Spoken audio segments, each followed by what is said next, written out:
Uh-oh, we're in trouble now. So we, Yeah. And I will we say do one of the, well, sorry, the boxes for me, I try to spend as little time as I possibly can on boxes. And the reason is that boxes are a context setting cue. They are a tool to do some very, very specific things, but people tend to rely on them a lot and then get stuck and can't get off the boxes. Yep. so we start off with the actual hunt before we teach the indication. Now, I have to say we've sort of developed, or we've evolved to doing both things simultaneously, but in different sessions. So we teach the final response, but not in the search from the get-go. And then slowly, as both behaviors get better and better, more stable, we put the two together, and it's worked really well for us.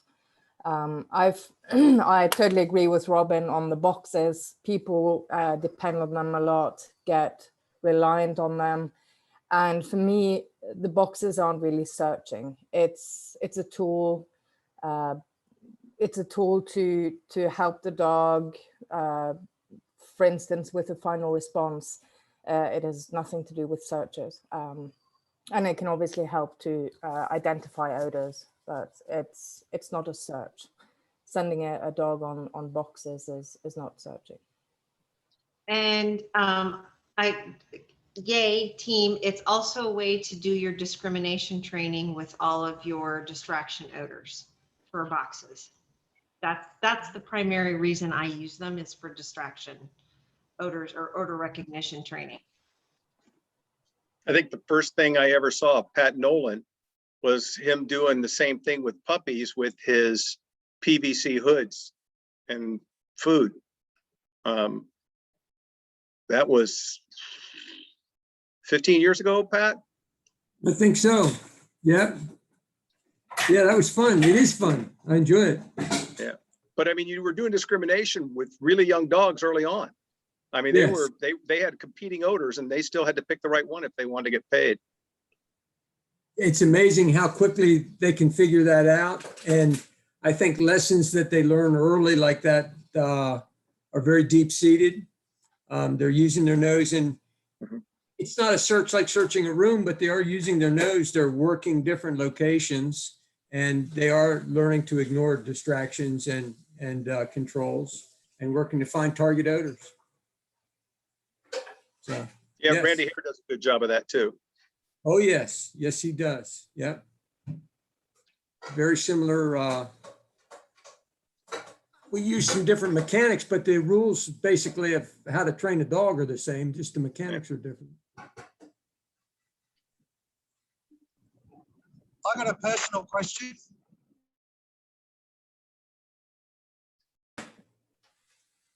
You have a question?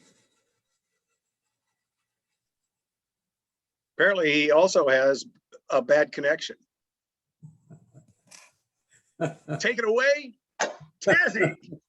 Tazzy, it's all yours. Whatever you want. You get to talk about whatever, and then when Wayne comes back, we'll say, does that answer your question? I'm used to teaching GSPs. Any suggestions, or do I need to change the way that I might do my training? You know, we lost you for about 20 seconds there, Wayne. We didn't get the beginning of what your question was. Sorry, guys. So I'm used to teaching Malinois, and I've got someone that wants me to teach a couple of GSPs. Never trained a GSP before, so any insight on, do I need to change the way I train, or is there what's your opinion?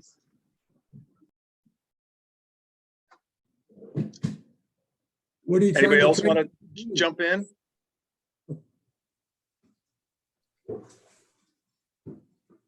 What are you trying to train them to do? They'll be detection dogs.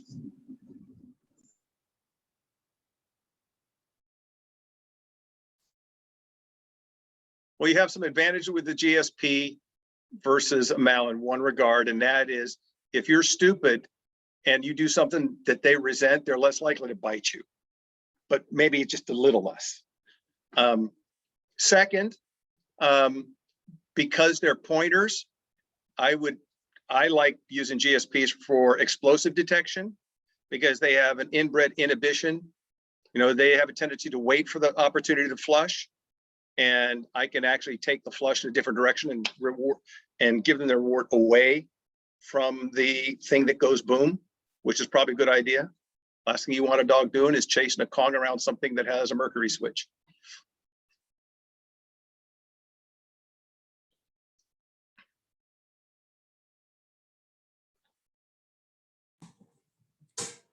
I've only trained a handful of GSPs for detection, but I sure like them. The ones that I've picked, Yeah. I mean, they have good noses, tremendous amount of drive, and they like to tug and retrieve. These are a few of my favorite things.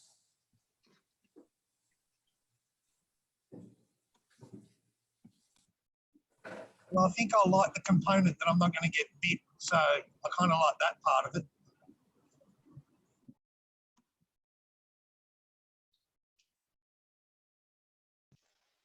And you're going to find that there's some different, I've had lots of students who have GSPs, right? Never trained them myself. But I think if you are really concentrating on the behavior that you want to get from the dog, not necessarily the journey on how you get there, and harnessing that natural birdiness that they may have will benefit a lot.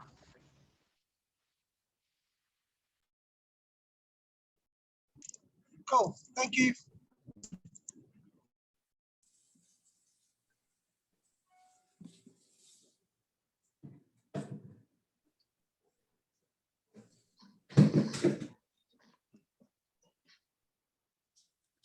Well,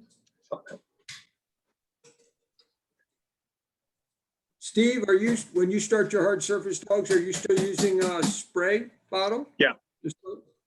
Yep. Spray, and I have a couple of different approaches.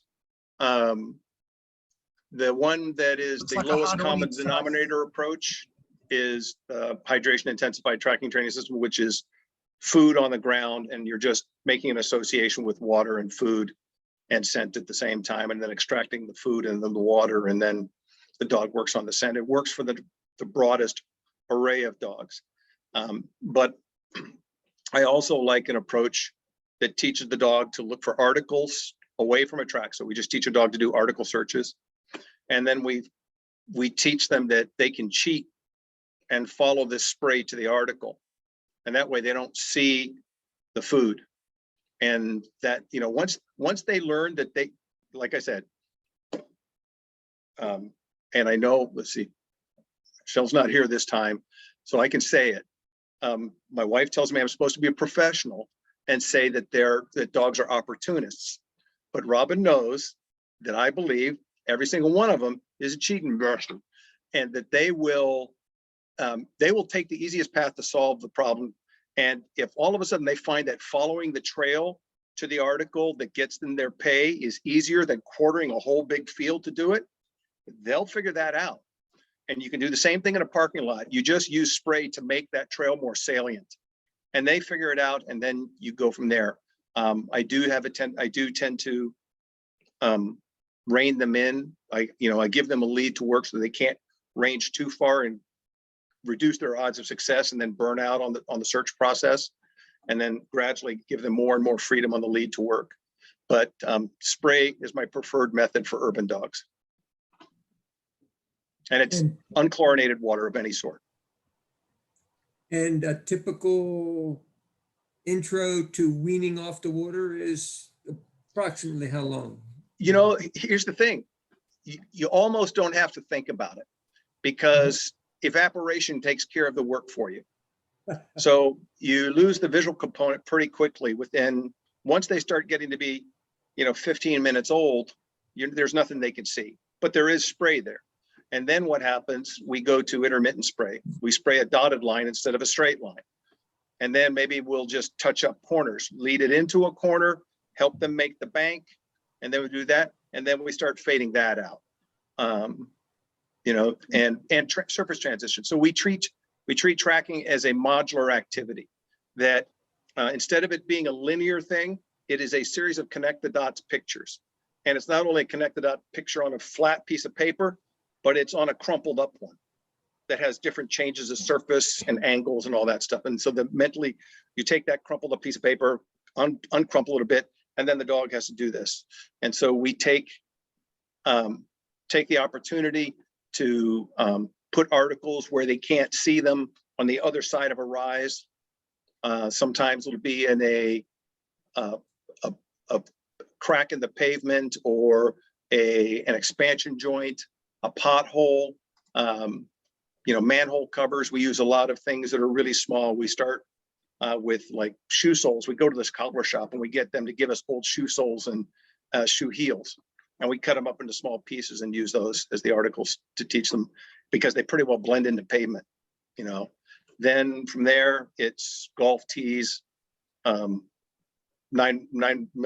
bullet casings, coins, washers, you know, just regular plain old steel washers, roofing nails that we can drive into expansion joints, and they have a little plastic cap on them, so they're a little more salient.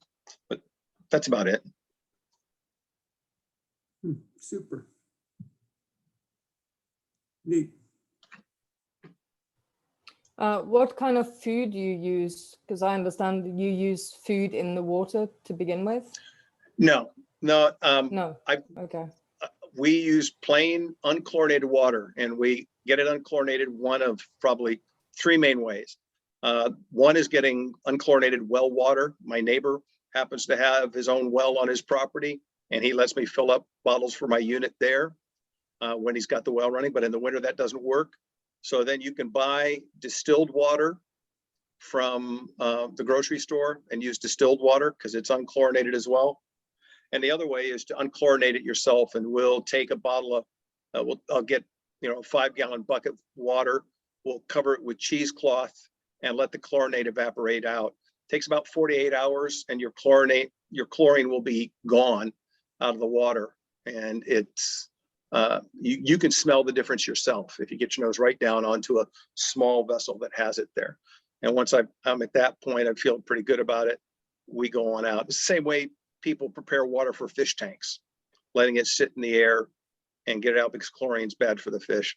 So being a geek when I was a kid and having fish for pets, I learned that. So, and it works, because I'll tell you, if you've done it, if you worked with somebody who's made the mistake of doing it with regular tap water out of a chlorinated system, the dogs will pick up on it. And I didn't realize how bad it was until one day the company that delivers towels to a place, you know, businesses that have you know, a shop that has white towels, and those towels are heavily bleached. A dog was on a track that wasn't one of our dogs, but it was another agency, and a dog was on the track, and he went downwind from the batch of towels this guy was carrying. He broke off the track to go up and sniff the towels. And when we went and looked at it and smelled them, we said, wow, these reek of chlorine. And the dog was really interested in it. And it was hard to get him back on the track because it's actually a less salient chlorine source. So we said, okay, you got to go back to the drawing board and clean it up. And he was able to, but it's one of those things that you don't realize you're doing until you do it. It's like, you know, Armin alluded to Conrad Most and some of the studies from his book. And in the old German tracking studies, they didn't realize that by force training the dogs to follow footstep for footstep, they were actually teaching the dogs to ignore the human component. And they accidentally misconstrued this as meaning that the dogs did not have the capability of distinguishing the human component, that it was entirely based on ground disturbance. And it took a long time. And, you know, a bunch of people who were working with trailing dogs said, wait a minute, that doesn't make sense to us. And the first person to take the test and replicate most tests was Bill Syretuck, from the guy that wrote Scent in the Setting Dog. And, you know, his trailing dogs were all able to do the test that most weren't. And so it's like, Robin will tell you, it's the same thing. Anytime you see a study that says dogs are trained to fill in the blank, do something, and they don't tell you in the study how the training was accomplished, the study's probably worthless, because you don't know what artifacts are built in or baked into the product of the dog by the training process. The way you train makes a difference. You know, you train to find odor first. You and Armin have had an approach that works for you, and I'm not going to tell anybody that you're wrong to do that. I just have a way that works for me, and you do that. But because we take different approaches, our dog's error biases will be in different directions, and that's all. It's just trade-offs. You're willing to trade to get what you want to do that. I'm willing to trade what I want to do this, and we all put our big person panties on. How proper of me. And then we go about our training day, and that's it. So. And it's interesting because Steve brought up the chlorine, and it made me really think about one of the conversations I have a lot with students, because they get into thinking they have to train on boxes or pipes or these other things to build one little teeny weeny component of this really big entire picture. And my question to them is, how fast are you going to have to fade that? Why should I put any other prop into my training progression that at the end I'm actually going to have to fade at some point if I can get it, the behavior faster, not necessarily faster, but a different route, but it might require me to be a better trainer, have better timing, have a better eye. But I don't have to fade something later because we inadvertently put so much shit in accidentally that I don't want to add in additional props that I don't need to add in. Chlorine accidentally being one of them that you find out that's like, oh crap, I have to fade that now. So when we know better, we do better.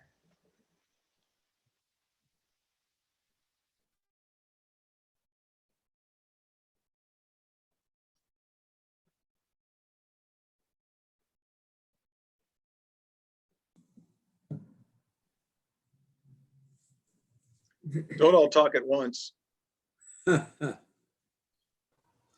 Wayne, are you I still think with it's- us? So I'll bite with how it plays into what I do with detection dogs and then carries over into hard surface tracking. Once again, like most everyone else on this panel, I take all the individual components of a complex behavior, break them down and try to work on them in a setting where I don't affect the final product. For instance, if I want to build the endurance or the hunt drive in the dog, I'm going to do what's easiest, and that's place and fetch in the field, if you will. If I want to teach the indication or the train final response, I'm not going to do that during an operational search or even a training search when I'm trying to teach the dog the value of a certain odor. And then that being said, building the dog's hunt drive, for instance, or just their proficiency at finding a ball in the field will also give you the tools to begin reading the dog. Okay. And then once again, outside of that, I'm doing the article indication. So now when it carries over into hard surface tracking, I also set out articles like I believe Steve mentioned. And then what I do is I just set the same way I would do one of my cane PV dogs to do the small article search in the grass. I set the article out, double lay the track. I'm not real big on making extra scuffs, so on and so forth. And then in the beginning, I just send the dog out for an article indication. And through watching that dog and that dog ultimately gaining the experience of what Steve said, hey, there's something here on the ground, where I've always associated it to the final article, because no matter what, when they find it, the odor that you placed there, or the ground disturbance or whatever, is still there where the article was placed. So the dog from the very beginning, as you're asking them to indicate on it, also simultaneously have what the said odor. So ultimately, when you're sending them from greater distances from the article search, you begin to read their change of behavior once they smell the ground disturbance. And then eventually you just put a harness and a long line on them. And then you can send the article out at increasingly progressive distances cast the dog out, read the change of behavior, put a cue on it, track, whatever, and then you send the dog out and use the article indication as ways to reinforce it and then build on that, whether it's finding a man at the end of the track or a toy, whatever you do in your chosen field. So it's very important, or at least one thing that I think is important, is to work on individual behaviors, work on reading your dog during different exercises, and then that ultimately helps you tie everything together as you're trying to create these behavior chains.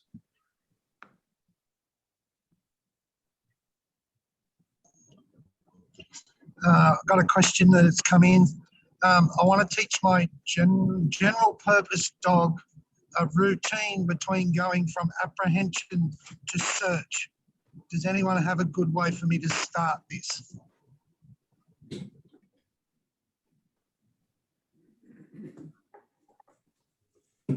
In the beginning, one thing that you may have to do is it may take time for the dog to settle, right? So if you begin the apprehension work, I mean, first and foremost, let's make sure that everything is going okay in the apprehension work and there are no conflicts there in the first place. But if your dog is proficient and is in the maintenance phase of bite training, one thing that I would suggest is after asking them to out, stabilize them in a position, for instance, the down. Once the dog settles, offers you some sort of engagement, then ask them to search. Obviously, if you need to remove if the dog needs to down and you need to remove the decoy or the sleeve or the toy, or once again, whatever in the situation, have the dog settle down and then ask them to search, then you got to do that. But as you progress in your exercises, you should ideally be able to decrease the time it takes for the dog to settle after asking them to out, to be able to ask them a new behavior, and also decrease the distance to the whatever the decoy or the sleeve or the tug, so on and so forth is. Speaking of tug, if it happens to be too much, if you're working, if you want to just work on the simple concept, you can have someone play tug with the dog, okay, and then alternate between asking the dog to out and search for the tug and then playing tug with the individual for a little bit, or alternatively, having the individual play tug with the dog and then asking the dog to abort. The dog comes back to you and then you play tug with him and then you ask him to out, put him in the heel position, set him up for the search, and you can send him.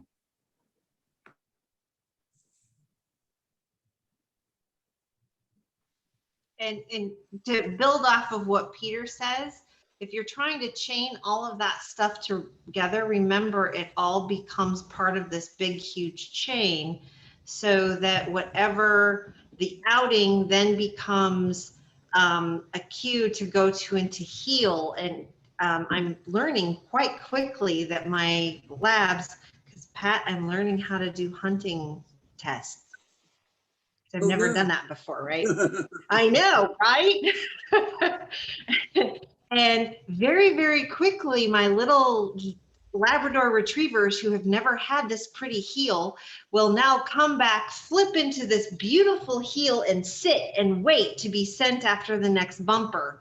After like 5 repetitions, it was like really weird, right? So you make sure you're harnessing your strongest reinforcer to build that particular chain. And Peter's talking about arousal levels in the dog and making sure that you can get the dog to a thinking state of mind instead of reacting. And especially with those pointy ear guys, that's really important. I agree with Robin wholeheartedly. It is about arousal levels. And one way that we've started doing it with our young dogs when we build them or prep them for other people is that we start the transition work from the very get-go. So they will be searching for pipes with explosive odors. They will be doing jolly ball searches to sort of build in with the CQB later on, which is they're more aroused with the jolly balls than with the pipes. And then we can start as simply as, instead of them doing the pipe searches first, they will do the jolly ball searches. Then they'll then they're going to have a break. They're going to come back into the same rooms or in the same building where they did the dollar ball searches. They're still going to be more intense. They're still going to be more excited. And it's going to be harder for them to search for something of less value. And then you need to make sure that obviously the searches that you ask the dog to do bring them success quickly, especially in the beginning. Like you can't ask a dog to do something that he's really not so interested in because it has less value than what he did 5 minutes before. So you can't ask him to do that if he has to do it for a long time before he has success. So make sure that the dog has quick success once he does search for you, once he does start searching. The other thing we do is that we utilize the boxes here, or the wall searching or indication walls, basically, because they give such strong cues environmentally that it helps bring the dog's mind into what we want him to do. So that's another way of starting the transitions, is say you do bite work, you do simple bites, and it doesn't have to be, and it shouldn't be, crazy bites with lots of intensity and lots of fighting the first few times you want to do a transition. So you want to do a couple of easy bites, and then you want to maybe take the dog to the box room or the wall room and have a massive amount of odor in the wall and do a couple of easy indications, and with maybe leash guided and helped in the beginning, so that the dog has success switching his mindset from I want to bite the shit out of somebody to I want to look for my toy. And I think that's, especially for the pointy-eared dogs, that's if you can do that, if you can get the dog to willingly switch, that's what you need. That is a transition per definition.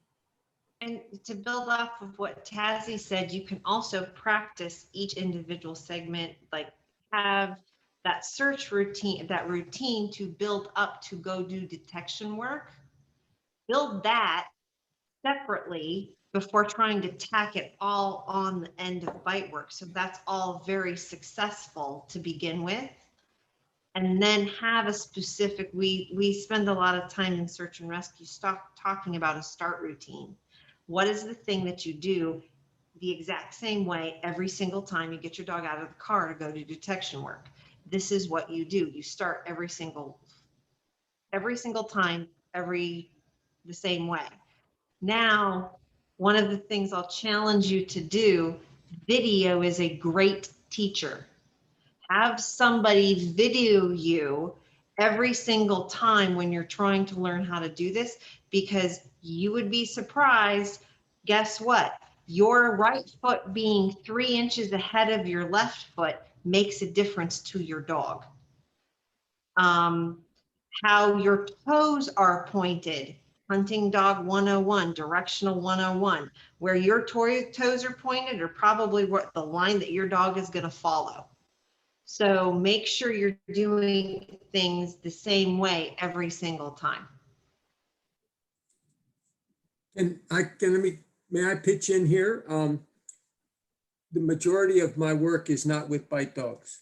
I have worked bite dogs. I started training, my first training work was with bite dogs years ago, but that was a very small part of my work. But looking at the problem, and I do work with groups now with bite dogs, of course, some, but looking at the problem, we have a dog that is working in drive, and he has an option. He can choose 2 different behaviors, and he's choosing the behavior that leads to the greatest reward for him. So this is not to contradict anything anyone said, they're all valuable steps and tools to try to make the most desirable behavior a little less desirable. So it's not a big fight, it's a little fight. Try to make the path to the less desirable behavior easy, and use cues that he has a lot of reinforcement history on so he can very quickly get defined. But there is there is a concept that I try to teach my puppies from the very beginning, and then it pays off in all the work with the retrievers, and I believe it pays off in bite dogs. I try to teach the dog not just direct pursuit of reward, but I teach a skill, a concept, the indirect path to reward. Okay, So here we from go. the very little puppy, I use food to lure him onto the table. But then I show him the food and I say, hey, you want the food, you have to go away from the food and go to the table. And then we deliver the food. And so with the hunting dog, you might shoot two birds. One he sees fall, that's the one he really wants. He saw it fall, it's there flapping maybe. And then there's one that he didn't see fall that's going to get away in the current. And you want to send him for the one he didn't see fall. That's not nearly as exciting or stimulating as this big fat reward right here. But if he learns the indirect path to reward, brother, I know what you want. I want you to bite that rascal. Well, let's bite them all. But first we have to do this. And in the beginning, when you present it, it can be, you're asking me to do things that are in the way of getting what I want. But when it's presented right and he understands the indirect path to reward, the things that you ask him become the way to get what he wants. And you can teach it mechanically outside of that very high excited state of bite and detection or bite. You can teach it mechanically in other places, the indirect path to reward. I love this because he uses indirect path. I use contingency for reinforcement, that the animal understands the contingency for reinforcement is they do this behavior to get this. Yay, more language, words matter. Yeah, and I'm gonna jump in on top because I think we've all kind of talked about this as presented. And I think what Pat and Robin are talking about are things that we all do. We forget one of the things, before I would ever ask a dog to switch gears between something as arousing as biting and then something that may be fun, but not as arousing as the bite work for, let's say, explosive detection, I make sure that I teach that dog that just because there's somebody wearing a suit doesn't mean you don't still do obedience. Doesn't mean we still, there's another path. And I teach them also that if you give me that obedience, that's the indirect path to get that thing. You give me what I need, I will give you what you want. And the trade-off is that. And then we also teach our dogs, we use surrogates. So the surrogate for the bite on the bite suit is going to be the tug, a piece of blast hose, Kong on a rope or something like that, something where we can engage and play with the dog and teach the dog that you're working for this. And because we don't want the dogs physically manipulating explosives, they never learn to play with that, but they learn to work for a surrogate for that in the beginning. It's a similar process. So in other words, once they learn the concept, like Pat was talking about, of giving him this other mechanical behavior for the thing that he wants, and the contingencies for reinforcement that Robin's talking about, we're going to have to get together and really come up with clear language for ourselves on this, because I think the concept I want to teach the dog is that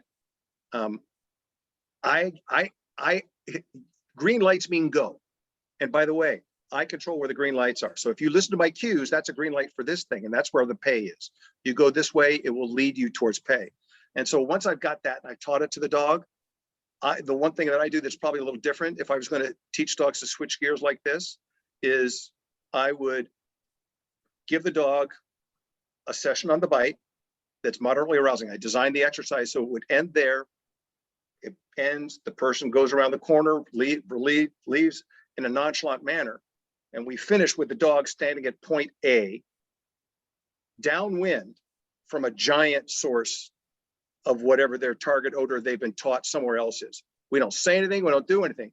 And eventually that dog's going to come down, as Peter was saying, his arousal level is going to bring him down, and he's going to shift from the visual stuff of seeing that guy, the taste of him in his mouth and all that stuff, to all of a sudden he's going to go, hey, what's that I smell? And at that point, the handler doesn't do anything except encourage the dog to go in that direction. and let the dog follow up on it. Lo and behold, he gets there. He's already been taught. If you smell this spontaneously, report on it. He gets a report on it. Boom. We've got we've begun to do this, but I don't try and force it. I don't try and cue it. I wait until the dog actually becomes aware of it on his own. And if he doesn't, all that is, it's a barometer for me that I've over aroused the dog, and I got to figure out where I can meet him at a level where he can get this idea of switching gears, and then we'll dial it back. So maybe it's not going to be in a bite suit or a guy with a sleeve, but it'll be a guy with a tug. And then that guy walks off. The dog has the tug. You guys, well, the guy doesn't have a tug anymore. You took the tug from me. Now what? Then he smells that. Then he goes. From there, then maybe we can go up. But I try and let the dog make the choice as much as I possibly can. And this goes to Robin's earlier comment about the less you interject into the early parts of the training process, the less you have to fade out later on. That includes yourself, your prompts, your cues, your good boy, that a boy, come on, come on. You got to get rid of the bubbles at some point. If you put them in the front, then you got to take them out at the end. So let the dog be an independent operator. So there's my 2 cents. And I'm like off the rails with other people on this, and I know it. I don't. I totally agree with that. And but I will say too, one important thing for our handlers is that they must be able to switch the dog's mind on cue. Now, you can't do that. You can't teach that from the get-go. This is self-learning. The whole process is self-learning, and then you put the cue to what happens in the dog. But for us, it's imperative that the handlers can switch the dogs with their cue, whatever the cues may be, whether a word, that's normally what they want.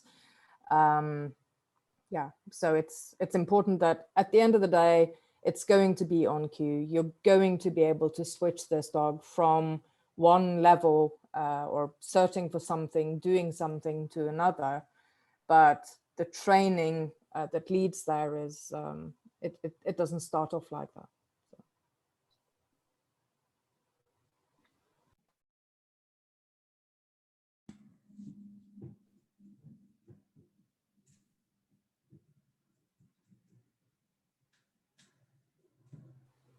I have to say too, like the indirect path to reward or to success. I mean, that's all really we do in dog training. Is the way I see it, is that we tell the dogs that we have the keys to the universe. If you do what I tell you, if you do as I direct you to do, or you will get everything you want and then some.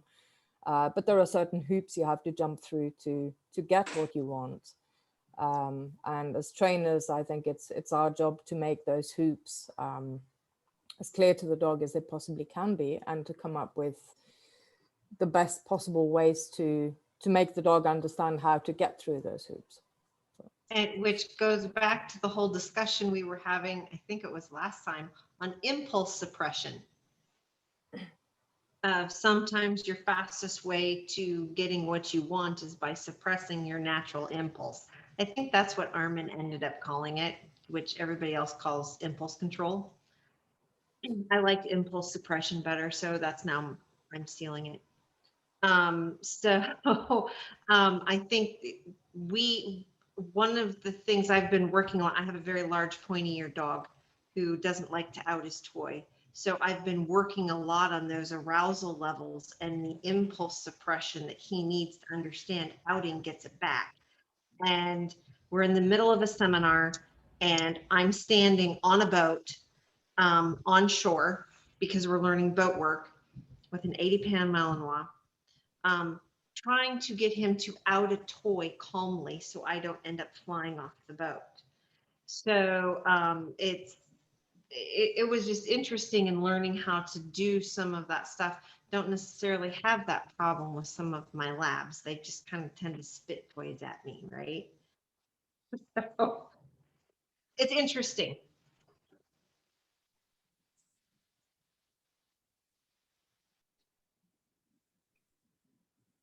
Somebody wake Wayne up. Is he still here? I don't see him on here. Huh. Well, I have a question then. Okay, go ahead. Oh, I am the host. You're the, congratulations, Okay. Robin. Yeah, no kidding. So Michelle, what's your question? Okay, so I have a puppy and I want to ensure that I'm going to set this dog up for success to be the best possible, not just working dog, but detection, single purpose, Labrador Retriever detection dog possible. So from all of the people on the panel, what is one piece of advice that you would give me in terms of what I can do to make that possible or ensure his success?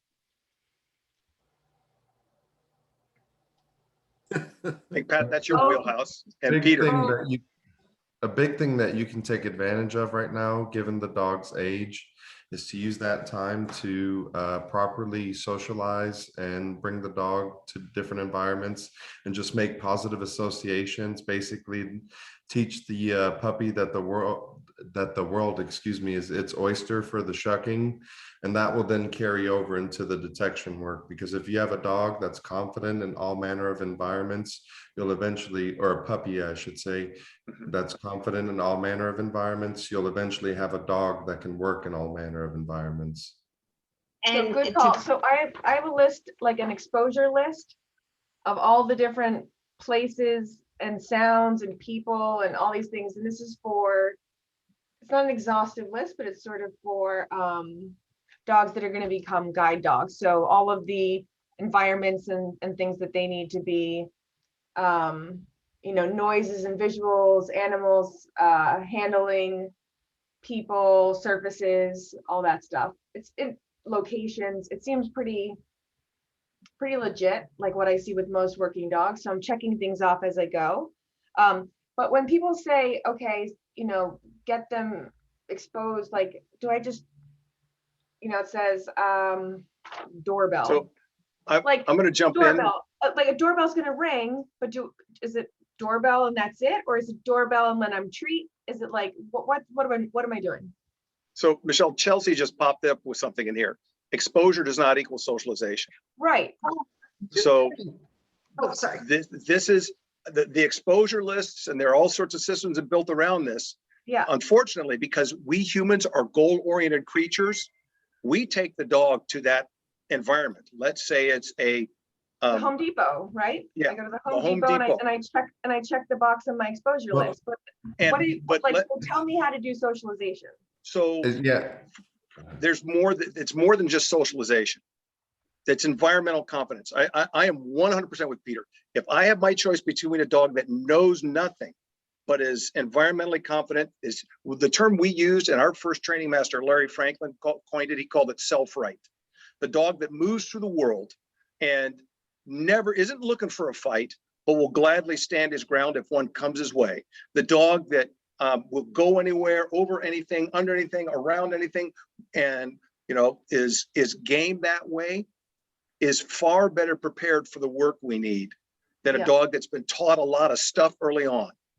The problem with socialization lists and things like that and familiarization lists is that because we human beings are goal-oriented creatures, we put them in those environments, in those moments, and then we try to force an outcome. You're going to be comfortable here. And how comfortable with you if I get in your face and I tell you, be comfortable? No, I mean it, be comfortable. Yeah, I just had a Doesn't mini work. panic attack, so I can't even Right. imagine. So That doesn't, um, and it may not be that big. You may be using all the positive reinforcement you think you're using, and Yeah. it can poison it. I've seen Okay, people so how do I driving. not do this So- wrong? and wait, so here's the thing that I will tell you as a disaster dog handler who drags their puppies everywhere. Anything is game in my world. I basically try and teach my dogs that they're cats. As a young puppy, really all I want you to learn is that when we walk into Home Depot, don't be scared of the sliding glass doors. Actually, they're kind of cool. If I have to look like a freaking idiot to get my puppy to be like, oh, it's a sliding glass door. Mom is so fun around sliding glass doors. That's what we do. We put our feet on things, and it's all treat or play oriented. We might ask for a couple little tiny sits. One of the other things, especially, and this is different with the pointy-eared dogs than the floppy-eared dogs. The floppy-eared dogs want to go say hi to everybody. I'll let you go say hi to a few select people. 4 feet always have to be on the floor. And actually what happens, you go say hi, then I become much more fun than everybody else. Because in an operational setting, what I'm actually going to want that puppy to do later is not be scared, be confident, but understand that everything lovely comes from me. Running up and jumping on people never gets you anything. When people start thinking of socialization, they start thinking of this whole, oh, let's give every stranger we meet, hand them a cookie and have them feed our puppy. So then we get puppies with all sorts of really crappy manners and then want to have to train them to be working dogs. Now, ideally for me, we should walk into Home Depot at the age of 6 months. My puppy acknowledges all of these people. Somebody comes up to my puppy and says, oh my God, can I say hi? I can say sit. The puppy sits there and stays. We'll take 2 cookies from them, turn around and engage with me. Mom, what are we gonna go do now? And that person is sitting there crouched going, why is the puppy not paying attention to me? Well, that's because you're chopped liver. Because I'm a good shit. So, we have 101-degree heat today. I probably haven't drank enough water. Hey, I'm gonna okay, pitch in so- on puppies. I'm Yeah, gonna go pitch in ahead. I'm not judgy much, on- but I'd love to hear what Pat and Tazi have to say about this too. Yeah. There is this critical period, and I've been corrected by some scientists. They say they're sensitive periods because they are a little fluid. But these early periods with the puppies that end somewhere around 12 weeks, it is very important to me that the dog be socialized to work, not just to the environment. That I want my puppy to do something of everything I'm going to ask of him in some little way. If he's going to be a detection dog, I have him finding things, using their nose, find an odor to make reward happen. If they're going to be retrievers, I have them swimming, retrieving, directional work. They learn. It is proven that early experiences builds different structures in the brain that then they pile on experience. They have a place to hang it. And it's proven that early experiences make permanent change in the animal's brain and the personality and temperament. That not that every dog that you do early puppy work with will be a champion or can make a dog to go to Tazi's clients, but every dog that gets that early work exposure will be the best that dog could have become. Mhm. It's maximizing the potential of that animal. And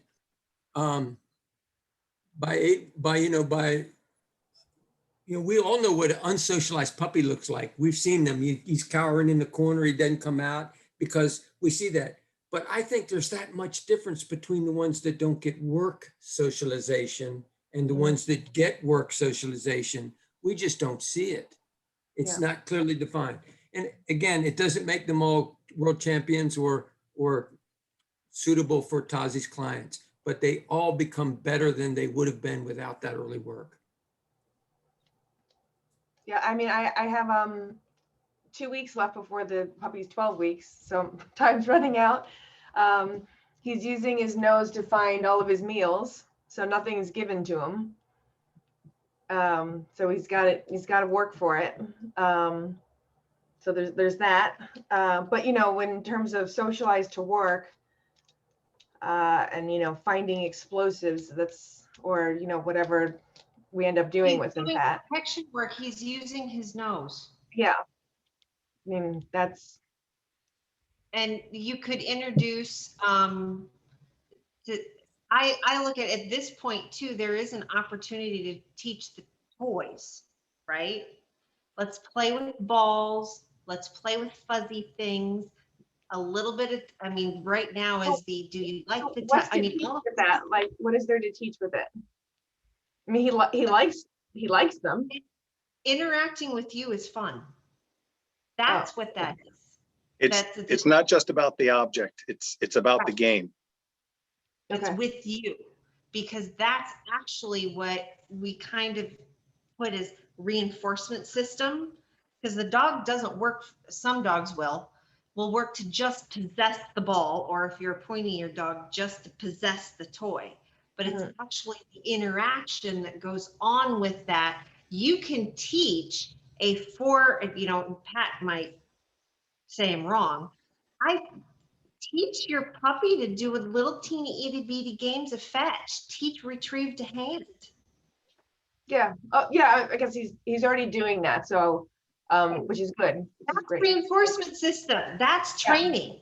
And can I also suggest, there's a wonderful book called Edge, and he's Okay. talking about the difference between kind environments and I think the other one, I forget what the other one is, wicked environments. And in a kind environment, the outcomes are very controlled, or the distractions, the outcomes, the possible avenues are very controlled. In a wicked environment, it's very, very different. You can't control the wind, you can't control your opponent, you can't control these things. And some sports really lend themselves to massive early intervention, early training, and some don't. Some people that do very well at great sports they're sort of generalists in the beginning, and then they specialize later, and not specialization from growing up.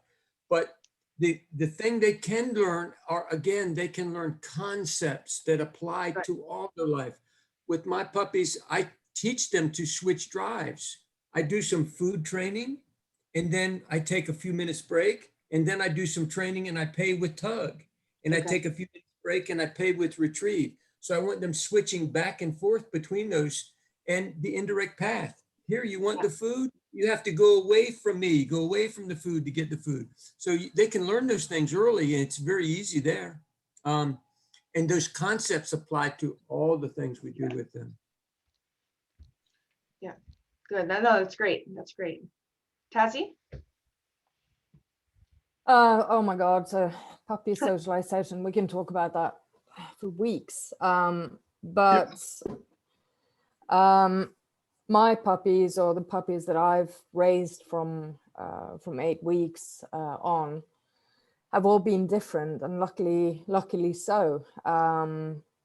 So I will say with people, what I want my dogs to be is completely neutral. Like, other people don't really mean anything. If I have dogs that from an early age show that they are attracted to people and want to go visit, want to say hi and interact with them, up until a certain age, which is basically 16 weeks, is what I've always been taught for the socialization window when that closes.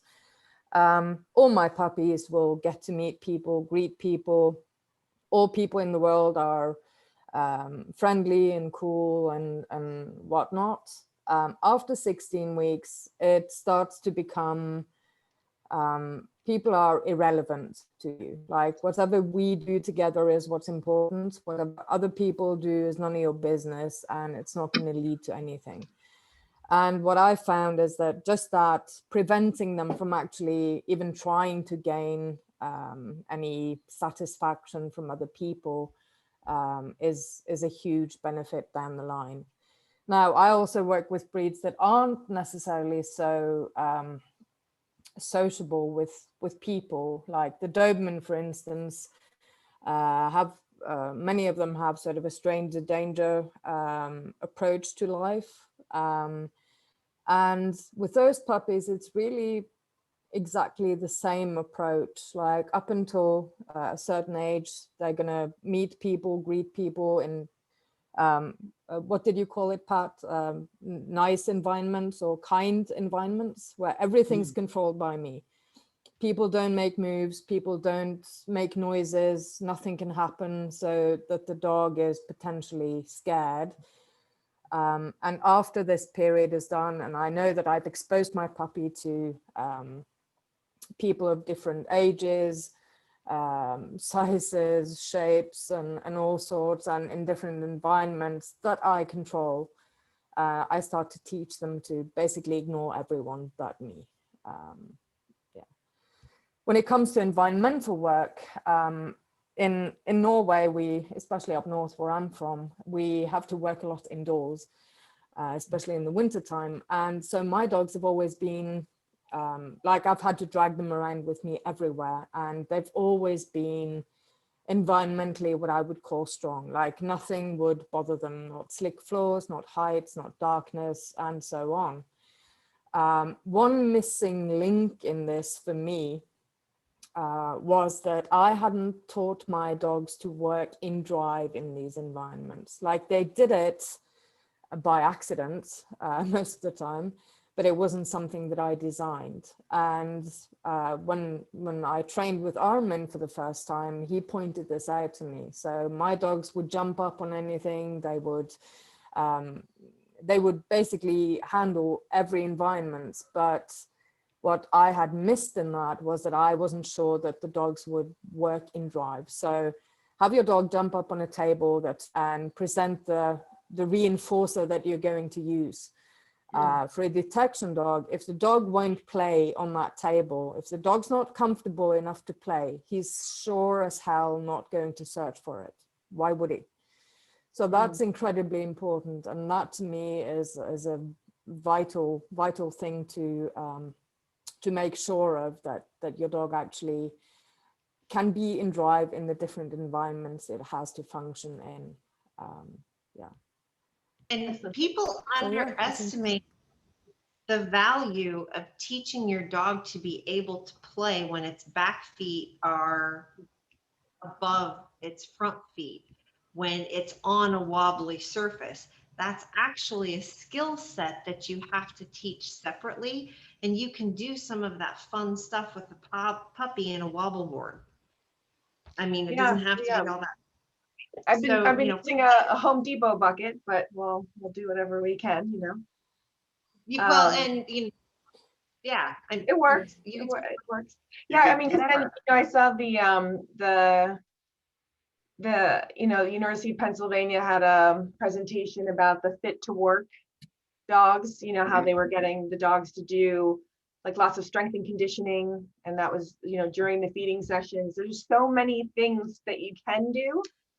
And so I felt like at a certain point, I was like, am I overdoing this? And you know, I was doing, you know, we were doing, I know the breeder was Kelsey from Grassroots Canine was doing the ENS, the early neurostimulation, and then I was doing puzzle feeders, and it was just like, okay, I think maybe I'm going too far overboard with some of it. And then the other part I guess I had a question about was, you know, in the exposure list, if I do get a fear response from the puppy, what is the best way to handle that, to make that a positive, or, you know, to turn that into something that then is an experience for the dog that is, you know, turn that into a positive for him. So I think this kind of goes back to the discussion that Pat had about kind environments and wicked environments. And if those are the two poles, in between them are challenging environments. Everything between kind and wicked is a challenging environment. And if your dog shuts down because the challenge is too great for it, then your job is to figure out, okay, what is my dog ready for, and give them that. So failure is information, and it's only calamitous if we don't harness it. And give that dog plenty of opportunities to gradually adapt to the rigors that the planet is going to throw at it. And when you get that there are two schools of thought. If you're a radical Skinnerian, behaviorist, you're going to say, if that dog is exhibiting a fear behavior in the face of a challenge, do nothing. Absolutely go neutral. And then when the dog gives you a behavior, you can reinforce, pay for the reinforcement, and move on. And then you look at the Suzanne Clothier side, which says, well, no, wait a minute. This is a young dog. It's a puppy, doesn't understand the world yet. You can give it some support, but then you got to realize that once you've done it once and it works for him, he may try to elicit that support again. And that your job is to set him up so that he is more likely to be successful on his own. Everything, if you listen to what Peter said earlier, and Tazi, and Pat, and Robin, they have all said, when it's self-taught, when the dog learns for itself what works and what doesn't, it's far better than us involving ourselves in it too much. Even if you do what Robin says, which you teach the dog, is I'm the one that brings all the good stuff. And what Tazi said, that the kingdom comes to you through me. We have the keys to everything they want, but they've got to figure out for themselves how to move through this world. Because Peter's right. More than anything else, they've got to be comfortable in that environment. And I think that ties in with what Tazi said about a dog that knows the behavior, knows the stuff of jumping up on things. But if it doesn't feel comfortable enough in that environment, or standing on a grate it can see through, to play with something that's a given right in front of them, they're not going to do it. They're going to, and so Pat's absolutely right. They've got to build that love of work from the very beginning and set it up. Some of the best trainers there, I can't remember who it was, but he was out putting out a series of video sets. He said, by the time the puppy's 4 months old, I can teach them everything they need to know, just not in the finished form. The foundations are all there for everything they need to know for whatever work I'm going to do with it by the time they're at the end of their 4th month.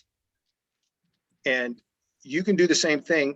You don't have to put pressure on it, but it takes incredible amounts of time and commitment to do it, to set up because if there's anything about particularly positive reinforcement-based training, it's front-loaded effort. There, you can shortcut and find shorter ways to get a result. But if you set it up so the dog does the learning for itself, it takes a lot of forethought, really creating the contingencies that control behaviors. And that's not just, that's the antecedents and the consequences, and setting it all up so the walks in and says, ooh, sliding doors. Mom's going to go whack on me. This ought to be fun. Let's go. All right. That doesn't happen overnight. That doesn't happen in one shot. That happens with a couple of reps, and the dog all of a sudden realizes that Robin's off her meds. Woo, we're good to go. So, And yeah, Peter, go. so just to play off that sliding door example, and what Michelle mentioned, like, hey, how do I make sure, or if my dog does have an adverse reaction, how can I turn that into a positive one? So what I would do in that instance, for instance, just move that dog away in such a distance and manner where you can get for it to re-engage with you, and then see if you can get the dog working, whether it be for a puppy. One of the great first things that they can do is chase your hand for the food, or toss a little bit of food and run and pick it up. And if you can get that dog happily playing in those different environments, and then start incorporating different stimuli and distractions, and gauge how it's happening, then you can, that dictates at what rate you go throughout this exposure list, because it does you no good to have these 100 things for the puppy to see, and it's 100 terrible experiences, right? Yeah. So you have to make sure that the quality of what you're doing or what showing the dog ends up at an overwhelmingly positive rate. And I don't mean that in a sense of a bunch of positive reinforcement. Sometimes you do, like Steve said, have to be quiet, but overwhelmingly the dog should be comfortable and leave in every different situation thinking, you know what, that was all right. I enjoyed doing what was asked of me in that environment. Yeah, good call. I want to say a few words too about dogs that do show some fear reactions. And something I think that's overlooked, especially in young puppies, is that if you do see a fear response, speaking for myself, I've tended in the past to try and fix this. So I want this dog to become neutral, or I want this dog to find something positive in the environment that actually scares the dog.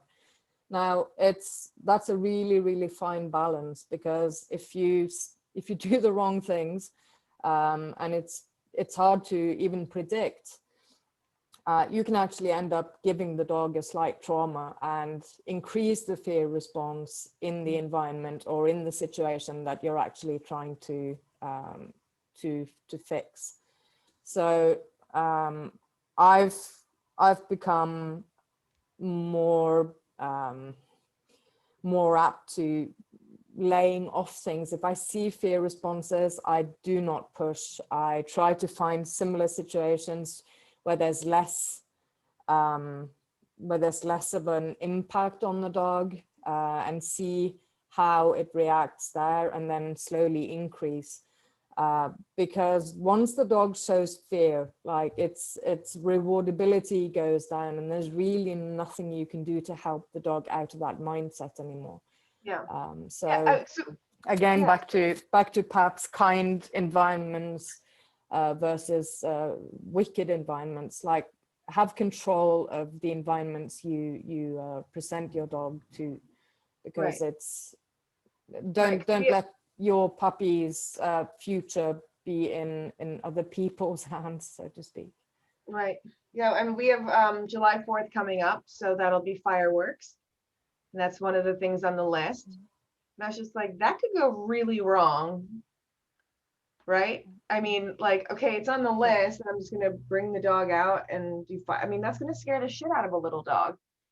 My dogs, I would be in my house letting other people shoot fireworks, and we would be having treats and playing in my house. And then we might go out on the deck for a little bit and play and have treats while fireworks are going off. And then we go back in the house and we're done. Right. But you could see, like, if you don't know what you don't know, right? You could be like, oh, I'm going to take my dog to the fireworks show. And it's like, wrong. Yeah, wrong.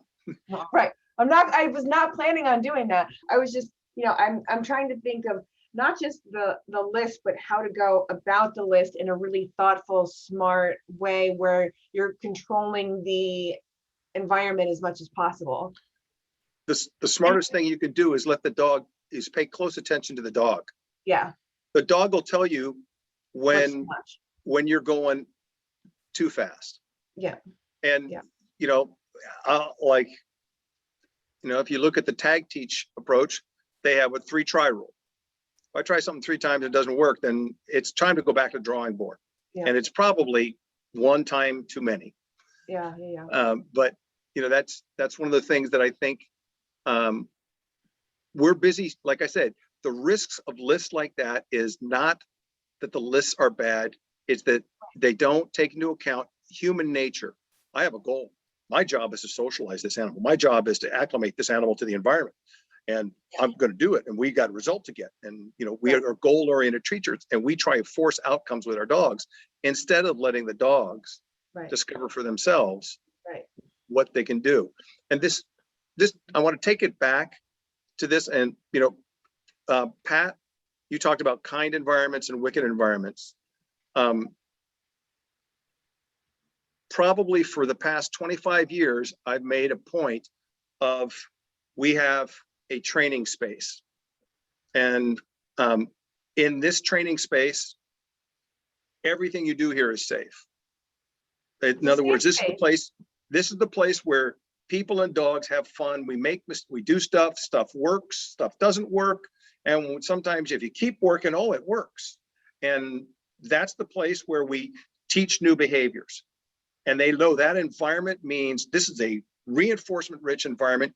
This is and then later it becomes a challenge rich environment. They're like, oh yeah, you can't beat me. I come in here, I know I'm going to win. And then I take them into another environment, dial back the challenge until I'm up at the level I was in that training environment. And then I go to another environment, dial it back, build it up, and I get to about 30 environments. And I know I'm pretty solid that way. do the rest of you, do you have some similar model? Pat talked about the kind environment, wicked environment. Do you have some model where you give that dog a place where this is where we learn, this is where we have fun, and then we take it on the road to start getting stimulus control under a variety of environments, or getting fluent performance in a variety of environments? I have my laboratory, which is typically my living room. And then I explain it to my students. It's a combination of green eggs and ham and row your boat. Because Oh, you're what so I've whack. done, I know. So, because if you think about what we're actually asking the dogs to do, the behavior, Steve, what you just described is you're doing a round of row your boat every time you go to a new environment. Because you're starting at a lower criteria and you're seeing how fast you can ramp that dog up to meeting criteria in your laboratory or your safe environment. And then so I've combined that with green eggs and ham, because I'm asking my dog, can you do it on a boat? Can you do it with a goat? Can you do it here? Can you do it there? Can you do it anywhere? And Only either Montana. the dog, either the dog responds yes or no, and it helps give you the information on where to go back to in your row your boat to spin them up. And what you'll find is after you hit so many green eggs and ham locations, they automatically jump out of the car and go to work. So that's, yes, I do. And I have students here from 4 states, so I'm going to have to log off because we're going to do cadaver dog stuff when it's cool and not 101 degrees. So I know. I want to say thanks. Oh, This was lovely. your students are way more important than we are. We're crushed. Yes. Go have fun with So, dogs. Okay, Go play. thanks, guys. Bye. Bye-bye. Good night. Anybody else on that I question? want to, I want to say, so we get in a fair few dogs that have no environmental exposure. I don't know how they've been socialized or treated as puppies, but knowing a little bit about where they come from, probably they have not been taken around the world and shown that it is their oyster. So obviously these dogs have a certain,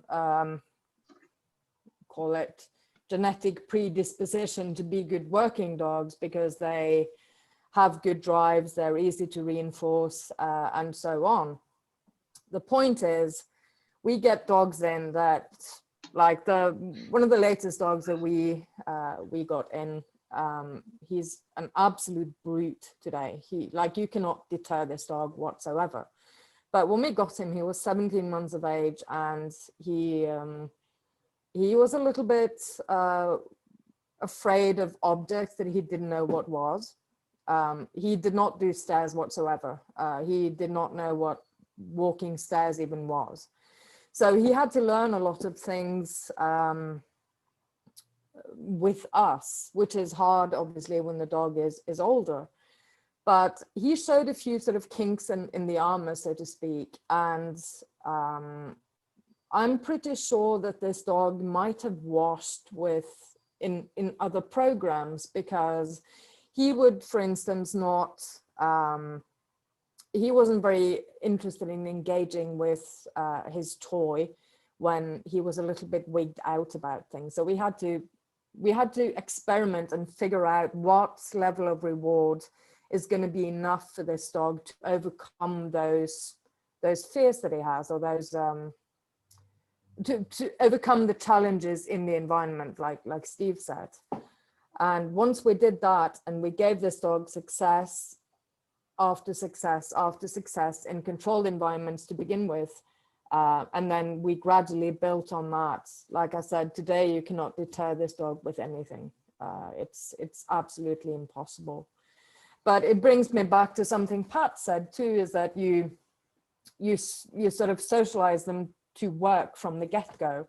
But what really is work? Like for me, work is more than anything that the dog is always rewardable, meaning that the drives are strong enough that the dog can be rewarded in even when he's a little bit freaked out. Now, environmental exposure for me is always that we need the dog to be a little bit freaked out. A dog that's totally oblivious to everything, I don't think that dog exists. A dog that never reacts to any environment or that nothing ever makes him feel a little bit worried. I think the art is to show the dog how to overcome those worries that he has, because every dog is going to be scared of something. Every dog is going to react to something in its environment, or every person can do something to a dog that will at some point affect it. And our jobs as trainers is to show the dog how to overcome this and beat that, call it that goblin in their head needs to be beaten, and how can we help the dog do that? God, I'm very inarticulate, but I hope you understood what I meant. Very articulate. I hesitate, but could I share a quick little video of a puppy, but just to share kind of an example, maybe two, of what I was thinking about for socializing to work. So I'll try to share screen. It's host disabled participant screen sharing. The host is disabled participant screen sharing. I can't. And the do it. host just logged off. Yeah. Is Wayne still, Okay. is Wayne back? Wayne's back. Wayne, can you let Pat share? Just did it. Pat, you're a co-host now. You should be able to share your screen. Thank you, sir. Okay. Where's This my red company- bandana, Michelle? Where's my bandana? Can everyone see here? Oop, can anybody see my screen when I go to, it says Ellie? I see your face. Okay. Yeah, Can I you only see see your me? face at the moment, Pat. You only see my face. Let's see. Share So this there's, one. look down on your status bar and see if there's another window there that pops up, and tells you which screen you want to show. There you go. Tried that now. Oh. Can you see Ellie? Windows Movie Maker, yes. Okay. And does it say Ellie? Yep. Okay. This Well, pup. it says L. L. I'm sorry. You're right. Thank you. Je I- parle un peu de français. I can't spell, but I'm dyslexic, so I can never tell when I can't spell. This pup was 8 weeks old. I bought her at 7 weeks, and this is just a fun little game that we teach all my puppies.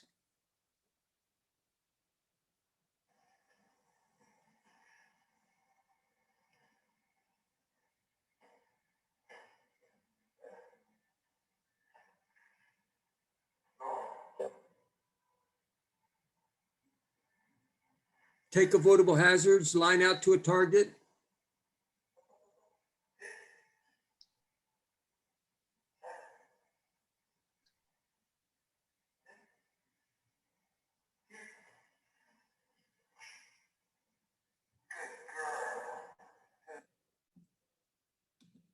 So there the puppy is learning to take the direct route. She's running out to a reward, but then she's taking avoidable hazards. She's stopping at a distance, and she's going away from me to make a reward happen. And I think there's a lot of valuable stuff there, and the pup is in drive, having fun. They're game for the puppy. And these are things that will pay off for the rest of the dog's life for me. And if it's, again, this is not a brag, but I'm just showing, may I share one more little quick one? Is everybody Please there do. with me? Please, Is no, anybody- please do. You're inspiring me. Yeah, this is great, Pat. Superb. Let's see if I can get this next one up. I was impressed I got to sit today. Hi, this is Pat. Let me see if I can get the screen share again. Oh, Michelle. Me too. It always impresses me when they do anything. I may have made this and it may be offensive. I was kind of fussing about people that were only hiding food. And I took it down because I realized if people want to hide food, that's fine. They're having fun, their pup's having fun. But I have the pup looking for an odor. So forgive me if it offends you. I put it up and thought about it again. But anyway, this pup is 9 weeks old. Pat Nolan and Mike. Mike is 9 weeks old. We're looking at nose work, scent work. There's a tennis ball in one of these tubes. Baggies, there's dog food. There's a target odor in that one. Hot dog treat in another. I doubled the speed on this clip so it didn't take so much time, but it is not edited. I wanted you to see what's in these tubes. The second from the front has a target odor. The rest all have distractions. There are toys on the floor. There's a house dog loose in this video. The puppy is 9 weeks old. This isn't his first time. We've been training on this, but he has learned to seek a target odor. You can train him to find target odors right from the beginning, and the puppies have fun. Dogs can have fun working for a target odor. I put him down here. He tries to come back for a hot dog that I'm going to reward him with. When I put him down, he tries to get the food from me. Says, hey, you've got a treat, give me some. I just pick him up and restart him. He goes to work, and I say work, but he's playing, he's having fun. Look at that tail wagging. Okay, when he finally hits his target odor, skips the target there and stay right with it. Missed it again. Missed it again. There are distractions in all the tubes. Alert on the target odor. Missed it twice, but look at that determined search. He continues to search. Now he's staying on odor there. Positive identification, digging in on the odor. Nice. When the puppy was staying on the odor, let me see if I can get back here. Screen sharing stopped. When the puppy was staying on the odor, there was just odor there. There was no food there. So he had learned at that early age to ignore the dog in the room, the toys on the floor, the other distractions, and he was seeking target odor. I don't mean that he necessarily will be a better detection dog because he got that 10 more reps, but when they can learn a concept early, it becomes part of them. They internalize it. It's not adding rules later on. They internalize it, becomes part of the way he does. He said, oh, that stuff is inconsequential. So that's what I mean by trying to develop and socialize them to work. No, that makes a lot of sense. I mean, it would make a lot of sense if I wasn't so offended right now, Pat, by what you were saying on the video. After how you described yourself earlier, I just can't believe this. I'm shocked. Shocked and appalled. Well, I took it down. I only share it with my closest friends here. Okay. And the internet. On a recorded conversation. Redact it. We have to redact this one. So, you know, the little puppy, I want him to be a detection dog, and he's detecting. But when he's grown, you know, 30 more reps aren't going to make any difference at all. But again, when he internalizes that rules is this is the way life is. Yeah. He's not trying to squirt out of that, but later on, if he wants to do something, he believes this is the way life is, and I externally impose constraints on that, he's trying to squirt out of those constraints to make life the way he feels it is. Mm-hmm. And when he internalizes what we want, I think it's to our advantage. So yeah, no, I agree. I couldn't agree more. Like the hoops that the dogs had to jump through to get what they want is basically like that's the training. And if we can start that from a super early age on, you have such an advantage. Yeah, it's like the dog becomes brainwashed basically. Like there is no other option at the end of the day. Like this is how it's always been done. This is how I've always had success. Why would he even try something else? yeah. And I work a fair bit with pet owners, and I swear to God, if every pet owner just made sure that their dogs got to play, got to do something fun together with them, 90% of all problem behaviors would just vanish into thin air. The problem is that the dogs get to do all the wrong things from a very early age on. There are no restrictions. There are no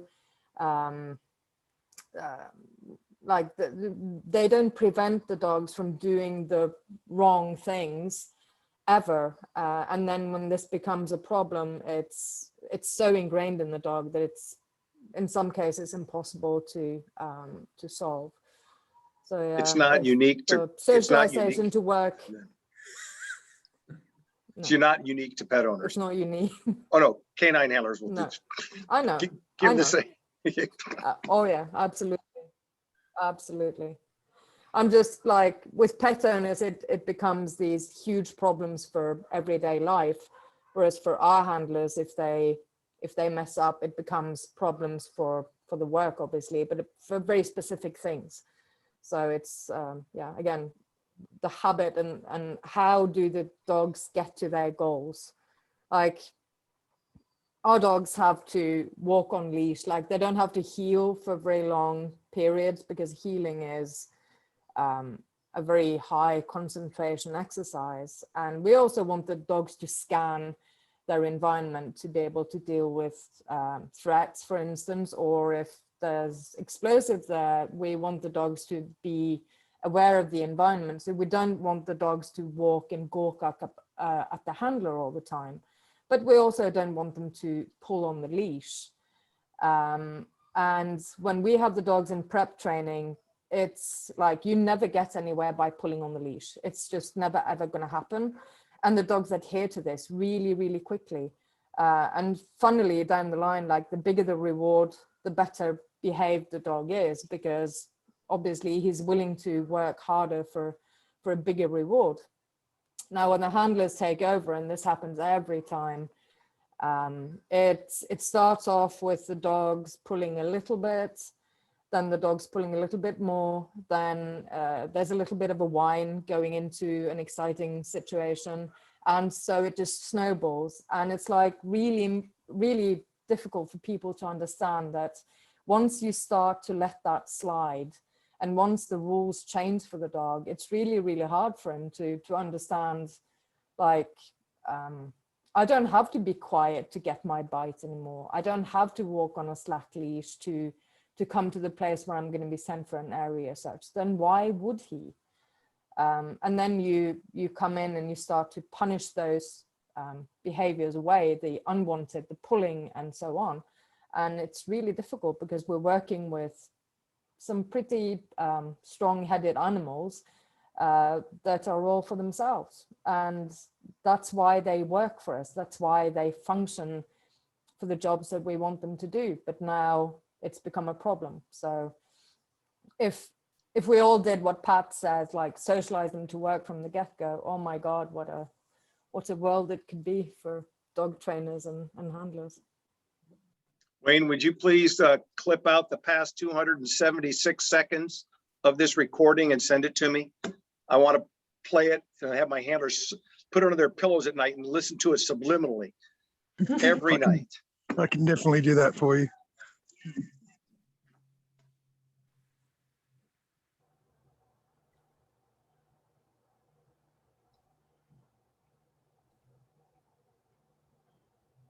Just another thing that Steve touched on earlier on, like I have my preferred methods of doing things, and Steve has his, and Pat has his, Michelle has hers, and Peter has his. Now, is there a right method or a wrong method? I can't tell you that. I can tell you what works for me, and I can tell you why I choose to do what I do. Does that mean that other people don't have results? No, absolutely not. But what we try to do is that we try to find what's most foolproof in the training process. And anything that involves humans tend to be more difficult for the dog and produce less results or not so good results down the line. So the more we can take the handler out of the equation early on, the better it is for the results. Now, where do I want to go with all this? Any idiot can mess up any method, I think. It's about being able to adjust to the individual that you're training. I mean, there's never going to be, I don't think, a recipe 100% that says if you do this, this, this, this, and this with every dog, it's going to lead to this result. You have to make adjustments along the way. And you need to know why you're doing that. So my point that I'm trying to get to is, for me, it's not so much about the method in use. It's about understanding what the end result is supposed to be, the pitfalls that are going to be inevitably along the way, whatever you're trying to get the animal to do, and how to get around them. And when you mess up, because you're bound to at some point inadvertently teach the dog something you didn't mean to, or something went sideways, how do you fix it? Yeah, so I think I look around in the world today of training, and I see, oh, method this and method that. And I think it's obviously you need to have sort of a system, a basic system that people can follow and people can understand. But I don't think there's any method that's completely foolproof. You still need to know what you're doing. You still need to, excuse my French, not be an idiot. And then you are going to get results. So yeah, I don't know where that came from. I just That's not French, by the way, but that's okay. You know, I will admit that I've been in this business for 46 years now. And even if you count my time walking dogs as a kid in New York City and getting paid for it, I've been working with dogs, you know, over half a century. And there's a difference between 50 years experience and 1 year of experience 50 times over.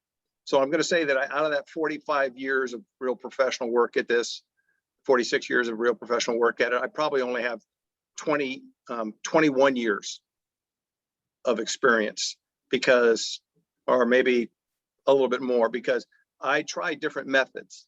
You know, I came in before I went in the Army, it was the Keeler method. Then it was the military method.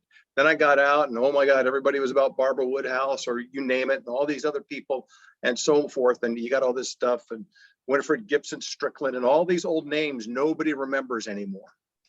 And Patricia Gale Burnham and Carol Benjamin, and, you know, all these names and their methods and all that stuff. And I began to realize that as you got devoted to a method and you spent time with it, you thought, this is the way. And then the next dog you got apparently hadn't read the same book. And the dog after that didn't read the second book you had for the dog before that, and so on and so forth. And then I began to realize it's not the method, it's me. And I'm now convinced, as somebody who probably is pretty easily identified as a positive reinforcement-based trainer, as a bit of a heretic, because I'll say, I think a more reliable predictor of a dog's outcome is the skill of the trainer than the particular method he or she uses. Without a doubt, I've seen people use methods, other people would go, oh, can't do that. And from both sides of the street. And yet their outcomes are wonderful because they're highly skilled at what they do. And in the end, they're you know, they master a couple of things that I think are really important. And that is, first, meeting the dog at its level, not expecting something from the dog that it's not ready to deliver. So then making that dog, or not making that dog, but getting that dog so invested in the process that it doesn't realize it's getting harder. That the challenges just keep coming, but it's just more fun. Oh my gosh, look at all these things that, you know, that I do. And then they know how to get rid of all the things they added in the beginning. Pat doesn't have, when he takes a dog out in the field, he doesn't have nice little AstroTurf covered boards for the platforms for the dogs to jump up on. They've got to go out in the field and do it without that stuff. And so you have this is where so many method adherents fall apart, is they don't know how to fade the props that are built into their method. Once you figure out that fading those things is shaping in reverse, you got it. And I don't care what your method is, it's going to work. Everybody on this panel trains differently than I do, because we're all unique. But we do, I think every one of us could probably watch a highly skilled trainer that we've never seen before do stuff, and we'll all go, damn, that's pretty. Man, I could watch this all day long. And I would never do that. Oh my gosh, but look what's happening. And then the next thing after you have that moment of wonder and awe at that is the curiosity. Once you get to the point where there's no judgment about it, there's just the awe, like, wow, how did that happen? What's at play here? And that's when you start incorporating this. I haven't had an original thought in my life. If I do anything, it's because I stand on the shoulders of giants. I'll steal that from Sir Isaac Newton. You know, I have stolen from Pat Nolan. If I'd known you earlier, Peter, I would have stolen from you because you said the things I wanted to hear. Oh yeah, you too, Michelle. You too, Tazi. I've already stolen from Armin. So that's okay, because we're all going to get better if we get past our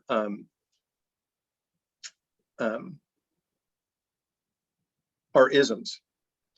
I think that, you know, that there are people that, if it's behaviorism or neuroscience or whatever it is, that they're just so focused on that one approach to this thing, and they don't look at the whole package, and they don't look at what other people are doing, especially the people that people say it shouldn't work that way. They're missing out on the wonder of this. This is like, if you can figure out a way to do this and get paid for it, there's nothing better in the world you can do. It really isn't. You know, every day I get to work with people and dogs. And the clip end of the leash is the easy piece. The loop end is where all the work is. And, you know, a lot of us are dog trainers. You work with civilians, Tazi. I did for years too. And for the past 8 years, I've devoted myself exclusively to the law enforcement community, and I haven't worked with civilians, but I consider myself somebody who's in that civilian community, was a dog person. You know, the dog people, you know, they're the ones who have a shirt or a t-shirt that goes, there's a heart, and then name the breed, right? And maybe we're dog people, and I'm include myself in this because we're not so much people. And then you got, I'm a cop, and we're people with control issues, you know, that gravitate to professions like that. So I got this intersection of dog person and control person. And where those two intersect, those are the dog trainers. And wow, I just got lucky. I could find this job and I could do this, and I get to work with people like that. And I would, you know, none of us are getting paid for being on this conversation. And there aren't a lot of people still with us anymore on this thing. I mean, it's a small group, and I don't care, because Peter's planted seeds in my brain, and Pat's planted seeds in the brains of people listening here. And so have you, Michelle, and so have you. And it will go, it will spread. And this is going to be, we got to have more conversations like this, where we got people that are coming at it from different directions to say, well, wait a minute, why does this work for you? Why is it that you teach the search first? Armin said it the other day, so I get it. But why do you teach the search first before you teach a report behavior? That was the way I was taught in the beginning too. PVC pipes, that was it. PVC pipes, rolled up towels, impregnated with odor. That was how I was taught in the very beginning. But then I saw issues that were developed as part of that, and I went one way for my solution. Obviously, you and Armin have done another. And so my next conversation, next time I sit with you guys, it's going to be to ask why you've chosen what you do. Where are the trade-offs that make this worth it for you? Pat takes a different approach. And where are the trade-offs? Pat, you front load so damn much effort into what you're doing, dude. Those puppies at 8 weeks doing what you showed. All right. Peter, how many people you know that are willing to do the kind of work it takes to get a puppy at 8 weeks doing what he's doing? I know some, but how many, I mean, how many of the people you have that are trying to sell you dogs right now? It's few and far between the people who put in the work to the young dogs that Pat does. But is there a profound difference in the dogs you get to get it? I would say do you- so. I would say so, definitely. So like Pat said, when you start to work with these dogs at their sensitive age, if you will, up to 16 weeks old, the behaviors and concepts they have there have a much more profound impact on the rest of their life. So you actually, or, you know, my little bit of experience, I see dividends paid out throughout that dog's entire training career until it leaves me and gets paired with a handler, for instance. Can just chip in on what we're talking about, different methods, Tazi and Peter and Steve, and you know, I mean, a lot of people have said it better than I, but I have a saying says, if you don't understand the principles, you will be a slave to technique. And if you don't understand the principles of training and how a dog's learning, you have to be a method person. You have to stay with a technique because you can't try new ones. But if you understand the principles, you can learn techniques and you can draw from other people, even if you say, well, I'm not sure I would do it that way, but man, look what's happening here. And if you don't understand the principles, you will be a slave to techniques. Oh, here. That's just wow. Yep. Summed up. It just sums it up, definitely. Pat, I was going to ask you, I was like, what's that quote again, Pat, that you always say about this? Because it's going to sum it up perfectly.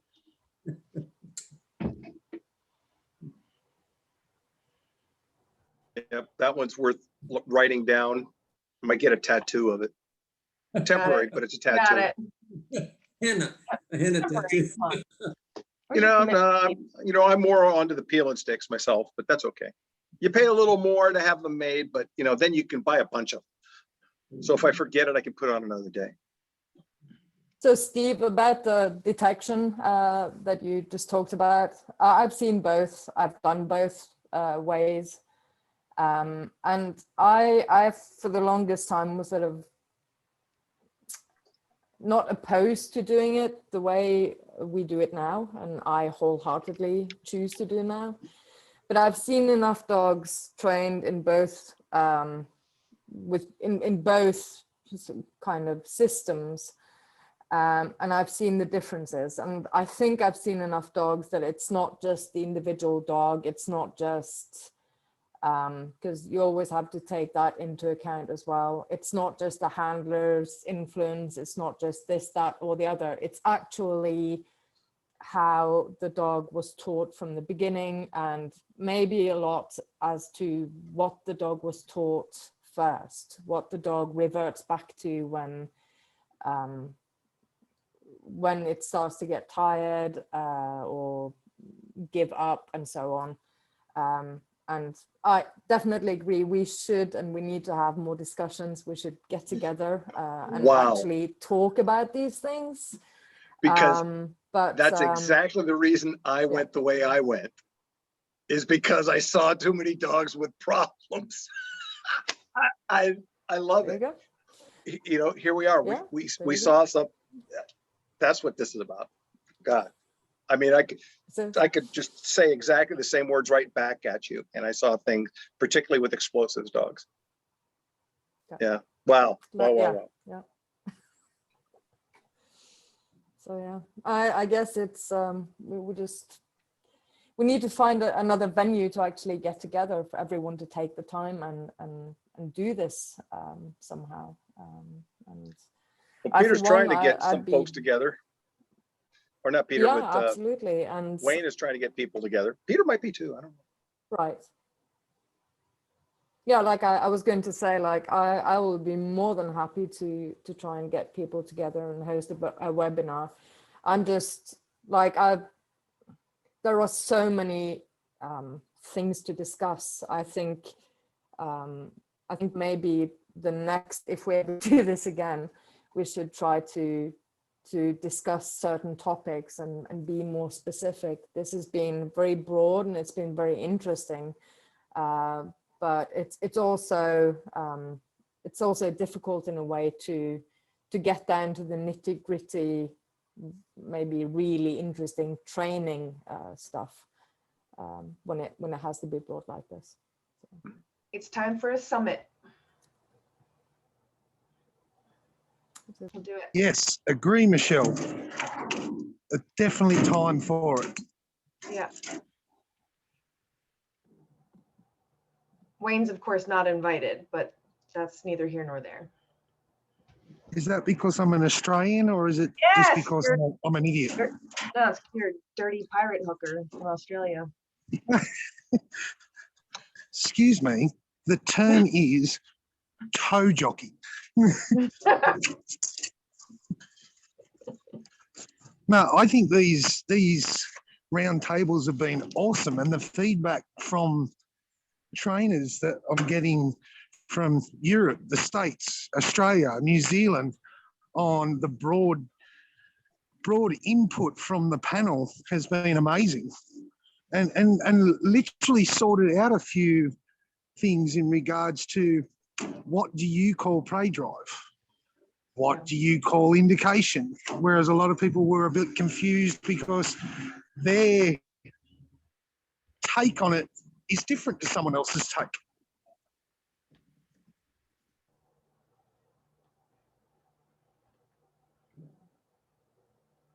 Well, I've enjoyed it. I've learned a lot. It's nice to see everybody and meet you, Tazi and Peter, and look forward to seeing everybody again. I think I'm gonna run. It sounds like we're winding down for the evening. Yeah, I think we're Yep. done, Pat. I agree. Yeah, But it's again, been great, guys. thank you so much. Tazi, I think I'm going to have to rip out everything you've said and make it an individual video for people, because everyone's like, man, I want that part. I want that part. Good. Good. Well, Yeah. I guess, guys, because Armin's not on tonight, we can all stop an hour earlier. Don't tell him. Don't tell him. Don't tell him I said that. Snap. Take that, Burn. Winkler. Burn. Bless him. Good one, Todd. All right, guys. Thank you, guys. It's been great. All Thank you right. all for coming. Peace out. Much appreciated. And I'd like to organise some more of these later in the year or early next year with you guys and maybe some more people on the panel. Dealio? So everyone take care. Everyone, thank you for All right. coming, and everyone have a great Bye, all. evening for you guys. Have a great Thank you. evening. Bye.